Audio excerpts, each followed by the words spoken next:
अस्सलामुअलैकुम। सबसे पहले तो आप तमाम भाइयों को बहनों को जुम्मे का दिन मुबारक हो। अभी मैं जा रहा हूँ नमाज़ पढ़ने के लिए। आज मैं आपको अपनी दूसरी मस्जिद दिखाऊंगा क्योंकि आज बाबरकत दिन है। तो आज का जो व्लॉग है वो सबसे पहले मस्जिद से शुरू करते हैं। मस्जिद दिखाता हूँ।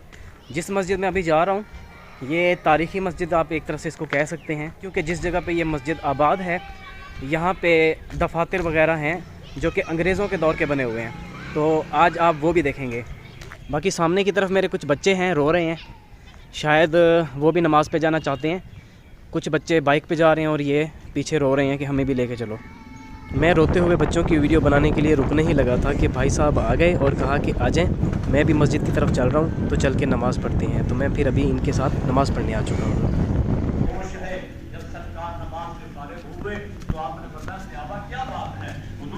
को ले आए थे, वो बेहोश हो गया, हम रिश्तेदार घर ले गए।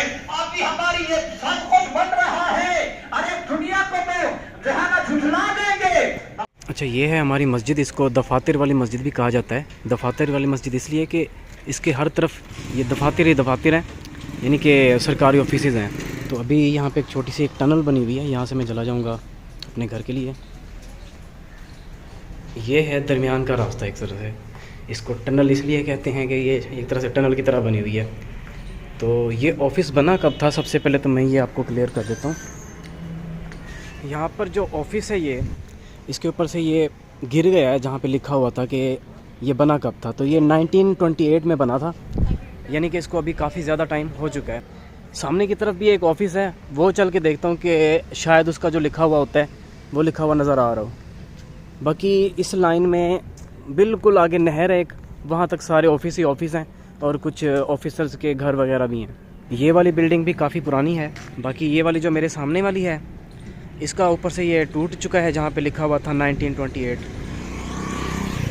अब मैं सामने की तरफ जाऊँगा और ये दिखाता हूँ कि ये जो सामने की तरफ दफातर हैं इनके ऊपर जो डेट्स लिखी हुई हैं वो कौन कौन सी हैं। एक ये ऑफिस है, इसकी भी बिल्डिंग तोड़ के नई बनाई गई थी और ये भी 1928 में ही बनाई गई थी, लेकिन अब क्योंकि बिल्डिंग नहीं है तो ऊपर जो इसके लिखा हुआ था 1928 वो भी हट गया है। इसके अलावा ये अब घर शुरू हो रहे हैं आगे। वैसे दफ्तर और भी हैं, लेकिन यहाँ पे जो हैं ये घर हैं ये भी काफ़ी ज़्यादा पुराने हैं। जैसा कि ये हो गया, यहाँ पे जो अंग्रेज़ ऑफिसर्स थे वो रहा करते थे। और जिस घर में हम रहते हैं कहा यही जाता है, वैसे ये बात कंफर्म नहीं है, कहा यही जाता है कि जो अंग्रेज़ों के घोड़े होते थे वो उन जगहों पे बांधे जाते थे। बाकी एक जैसे ये घर है, अंदर से तो मैं नहीं दिखा सकता क्योंकि ये प्राइवेसी का फिर इशू बन जाएगा। तो बाहर से दिखाता हूँ। इस तरह से हैं कुछ।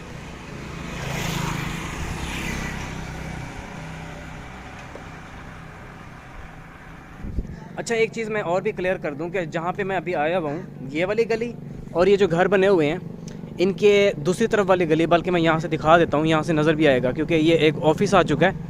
यहाँ से पता चल जाएगा हमें। जो चीज़ मैं दिखाना चाह रहा हूँ वो ये है, बिल्कुल वो सामने की तरफ मेरा घर है और ये जो घर बने हुए हैं ये वाले घर, यानी कि यहाँ से ये घर शुरू होते हैं। जैसा कि ये एक सेंटर में घर बना हुआ है और ये घर है वहाँ तक, उस गली तक जहाँ पे मेरा घर है। ये इतने लंबे घर हैं, यानी कि जो यहाँ पे छोटे से छोटा घर भी होगा ना, ये जो छोटे से छोटा बंगला एक तरह से कह सकते हैं, ये भी कम से कम 2 एकड़ का होता है। यानी इतने बड़े बड़े ये बंगले बने हुए हैं जहाँ पे अंग्रेज़ पहले रहा करते थे। वैसे इस जगह को मज़ीद जो है रेनोवेट करके कॉलोनीज़ बनाई जा सकती हैं ताकि जो बाकी ऑफिसर्स हैं या छोटा अमला होता है उनको भी फ्री में घर मिल सकें या फिर कम पैसों में घर मिल सकें, क्योंकि आजकल किराए वगैरह बढ़े हुए हैं हर चीज़ के। इस वक्त मैं यहाँ पे पहुँच चुका हूँ और सबसे पहले तो मैं यही कैनाल रेस्ट हाउस का बताऊँगा कि ये कितना पुराना है। उसके बाद आऊँगा इस दफ्तर, ये कैनाल रेस्ट हाउस दिखाने के बाद मैं आऊँगा ये वाला जो ऑफिस है ये दिखाने के लिए कि ये कितना पुराना है। वैसे इसके ऊपर लिखा हुआ नज़र आ जाना चाहिए हमें, यहाँ से नज़र नहीं आ रहा।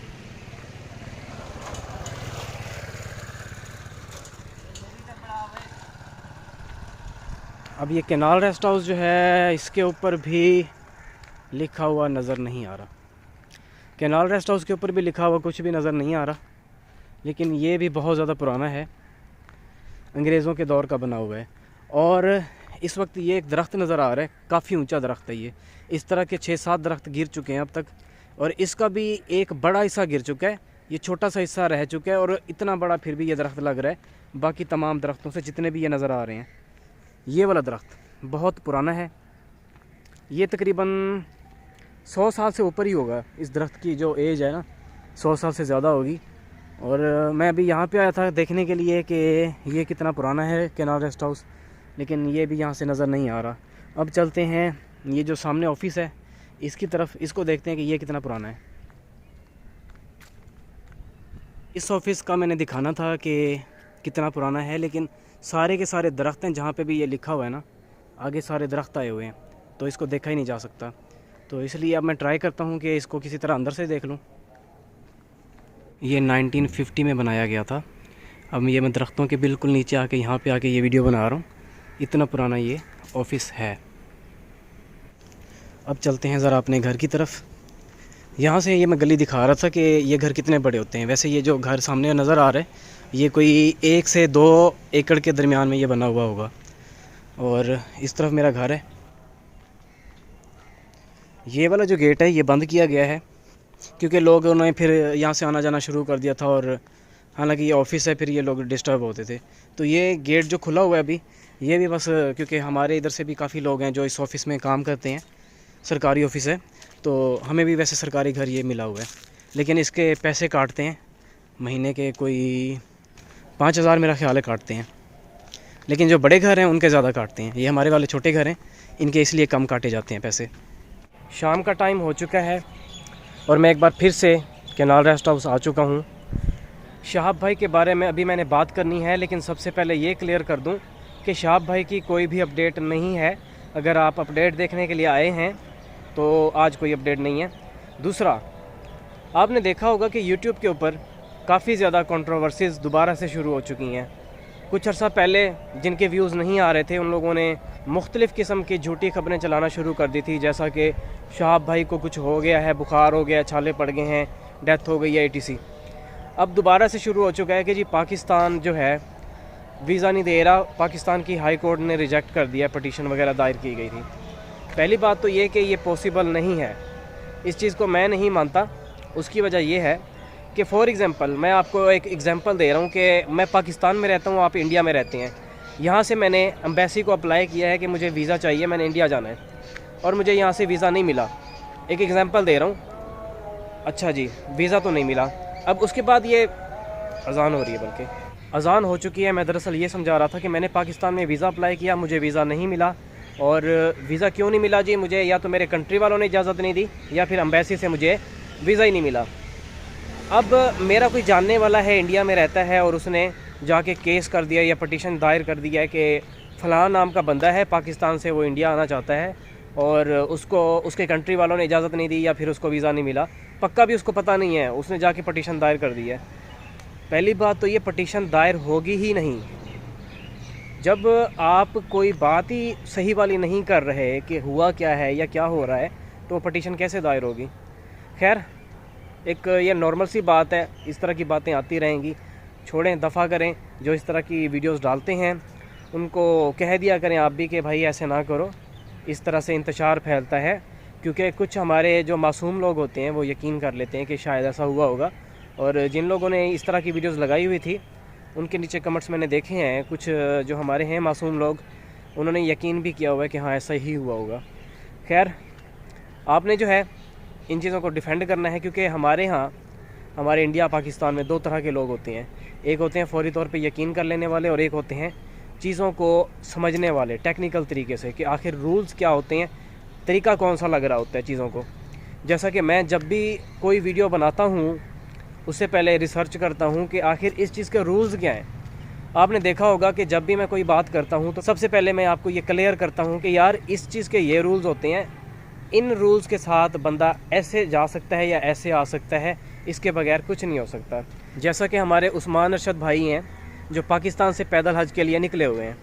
आप में से काफ़ी बहन भाइयों ने मुझे कमेंट्स में कहा था कि आप उस्मान भाई के बारे में भी बताया करें कि वो कहाँ तक पहुँचे, उनका क्या क्या चल रहा है।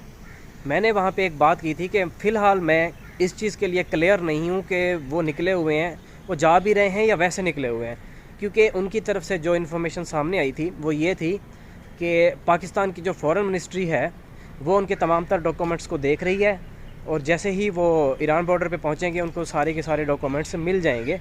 जो पाकिस्तान फॉरेन मिनिस्ट्री है वो उनको सारा कुछ क्लियर करा देगी। ये बात समझ में आ ही नहीं रही थी, जिसकी वजह से मैंने कहा था कि मैं फ़िलहाल उनकी कोई भी न्यूज़ आपको नहीं दे सकता, क्योंकि जो तरीक़ाकार उन्होंने बताया है वो मुझे सही नहीं लग रहा। और आपने देखा कि ऐसा ही हुआ है कि जैसे ही वो ताफ्तान बॉर्डर के करीब पहुँचे हैं, यानी क्वेटा वाली साइड पे पहुँचे हैं, तो ईरान का वीज़ा लेके वो वापस इस्लामाबाद की तरफ चले गए हैं अपने कामों को करने के लिए, बाकी वीज़े लेने के लिए। यानी कि जो तरीक़ाकार मैंने बताया था, आपने देखा है कि वो इस वक्त उसी तरीके को अप्लाई कर रहे हैं, जिसकी वजह से आज मैं उनका नाम भी ले रहा हूँ, क्योंकि वो अब ख़ुद इस चीज़ को देख रहे हैं। फॉरेन मिनिस्ट्री भी अल्हम्दुलिल्लाह उनका साथ दे रही है और उनके काम काफ़ी ज़्यादा फास्ट हो रहे हैं। जैसा कि मेरा भी इस वक्त अप्लाई हुआ पड़ा है, लेकिन मुझे अभी तक किसी किस्म का रिस्पांस एम्बेसी की तरफ से नहीं आया। एम्बेसी ने कहा है कि वो ख़ुद ही मुझे रिस्पांस देंगे जैसे ही वहाँ से अप्रूवल मिलेगा उनको सऊदी अरब से, क्योंकि मेन कंट्री वो है। बाकी कंट्रीज़ के वीज़े मुझे बग़ैर इजाज़त लिए, यानी कि जो एम्बेसडर होता है वो ख़ुद ही इजाज़त देगा इस चीज़ की ट्रांजिट वीज़े के लिए, लेकिन जो कंट्री जिस कंट्री मैंने जाना है वो कंट्री जो है अपने कंट्री के जो ऑफिशियल्स होते हैं उनसे इजाज़त लेके देगा, तो इसलिए इतना टाइम लगता होता है। तो तमाम बातों को कहने का मकसद मेरा ये है कि तमाम चीज़ें जो भी होती हैं किसी भी चीज़ के बारे में, उनको पहले मैं देखता हूँ, उसके बाद क्या क्या रूल्स लग रहे हैं, क्या इनके रूल बनाए जाएंगे, उनको देखता हूँ। तमाम चीज़ों को एनालाइज़ करने के बाद मैं आप तक वो बात पहुँचाता हूँ, उससे पहले नहीं पहुँचाता। इसके अलावा शाही इमाम साहब के बारे में भी बात चल रही है। काफ़ी लोगों ने मुझे इनबॉक्स में भी कहा है कि शाही इमाम साहब ने सबसे पहले जो न्यूज़ कॉन्फ्रेंस की थी उसमें शाही इमाम साहब ने पाकिस्तान को बुरा भला कहा था, डिफरेंट बातें की थी कि पाकिस्तान वीज़ा नहीं दे रहा। लेकिन एक उनका फिर जुमे वाला खुतबा आया था जिसके एंड पे उन्होंने कहा था कि किसी भी कंट्री ने अभी तक वीज़ा नहीं दिया, शाह भाई का मसला अभी तक पेंडिंग है। ठीक है, तो इन दो चीज़ों को लेकर भी लोग कंफ्यूज हैं कि वो इतनी ऊंची हस्ती होने के बावजूद इस तरह की बातें कर देते हैं। तो संडे वाले दिन शाही इमाम साहब, मेरी कोशिश है कि वो लाइव आएँ और जो भी बातें हैं उनको क्लियर करें। अगर तो वो गलत थे तो वो इंशाल्लाह ज़रूर आपसे माज़रत करेंगे, लेकिन अगर कोई और बात थी तो वो आपके साथ ज़रूर डिस्कस करेंगे। वीडियो के एंड पे मैं तमाम बहन भाइयों का शुक्रिया अदा करना चाहता हूँ कि जिन्होंने मुझे सुबह से इतनी सारी कॉल्स की हैं कि हम आपके मुंह से सुनना चाहते हैं ये अदालत वाला मसला क्या है, तो इसके क्या रूल्स होते हैं, आप हमें सारा तरीक़ाकार भी बताएं कि ऐसा पॉसिबल है भी या नहीं है। तो मैं सुबह से ही लगा हुआ था कि इसका तरीक़ाकार क्या होता है। कुछ वकीलों से बात करने के बाद मैंने यहाँ पे ये आके बात आपको बताई है कि ऐसा कुछ हो ही नहीं सकता, पटिशन दायर ही नहीं हो सकती। ये जो लोग कह रहे हैं कि पटिशन दायर हो गई थी और फिर रिजेक्ट हो गई है, ऐसा भी नहीं है, पटिशन दायर ही नहीं हो सकती। अगले कुछ दिनों में अगर कोई बंदा कोई पटिशन दिखा देता है कि ये देखें मैंने तो दायर की थी, तो फेक पटिशन बनाना बहुत आसान है, इवन के स्टंप लगाना भी बहुत आसान है। एडोब फोटोशॉप पे ये सारा कुछ पॉसिबल है। तो इन चीज़ों पे मत आइएगा, जो चीज़ें होंगी शाह भाई खुद ही बता देंगे। अब इंशाल्लाह मैं आपके साथ मिलूँगा एक इंटरेस्टिंग व्लॉग में कल, लेकिन उससे पहले एक बात बतानी है मैंने आपको। ये ज़रा मैं अपना मोबाइल निकाल लूँ। अस्सलामुअलैकुम भाईजान, वीडियो अच्छा लगा। ये आवाज़ आपने सुनी? ये जो मैंने खान साहब, जो छोटे खान साहब थे वो जो डांस भी कर रहे थे, उनके साथ वीडियो बनाई थी, तो ये उनका मैसेज आया हुआ है। इंशाल्लाह इनके साथ दोबारा से व्लॉग बनाएंगे और इस बार अच्छे से बनाएंगे। वो बेचारे कंफ्यूज थे, सही से कुछ भी नहीं कर रहे थे, ना ही बात कर रहे थे। अभी भी उनके वालिद साहब उनको साथ साथ ये देखें बता रहे हैं, फिर व्हाट्सएप पे